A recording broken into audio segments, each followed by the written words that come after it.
मन को होता है, आत्मा को नहीं होता। आत्मा नैनम छिन्दन्ति शस्त्राणि नैनम दहति पावकः न चैनम क्लेदयन्त्यापो न शोषयति मारुतः।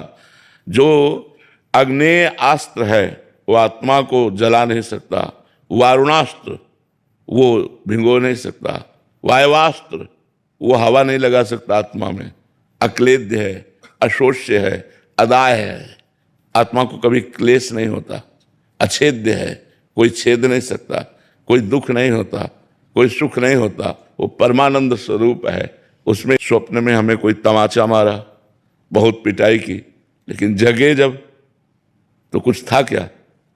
लेकिन स्वप्न में वैसे ही पीड़ा हो रही थी ना, स्वप्न में वैसे ही पीड़ा हो रही थी ना, और जब जगे तो बिल्कुल कुछ नहीं था। ऐसे ही अभी हम अज्ञान की धरा में शरीराभिमानी जीव कहलाते हैं। तो शरीराभिमान के कारण हमें भूख प्यास दुख सुख लाभ हानि देखना सुनना बोलना ये सब अपने में लगता है, जबकि अपने में नहीं है। देखना नेत्रेंद्रिय का कार्य है, सुनना श्रवणेंद्रिय का कार्य है, भूख प्यास लगना प्राणों का कार्य है। अलग अलग इंद्रियों के अलग अलग कार्यों को हमने अपने में आरोपित कर लिया, इसीलिए हमें दुख सुख का अनुभव होता है। शरीर की पीड़ा होती है पर दुख नहीं होता।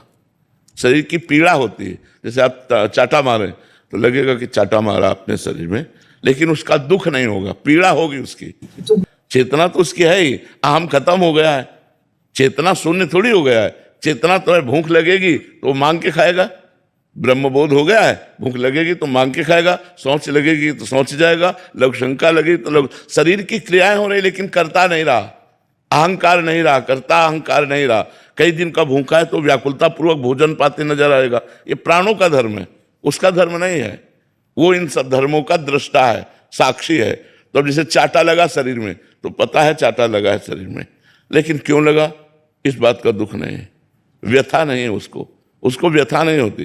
जैसे पीड़ा है, बुखार है, परेशानियां हैं, लेकिन परेशानियां हैं पर उसका दुख नहीं। अगर उसका दुख हो तो हम आप लोगों से वार्ता नहीं कर सकते, हम व्यथित हो जाएं उसमें, लेकिन व्यथा नहीं है, बिल्कुल व्यथा रहित भगवान की कृपा से है। तो ऐसा नहीं होता कि पीड़ा नहीं होती, लेकिन उसकी व्यथा नहीं है। क्यों?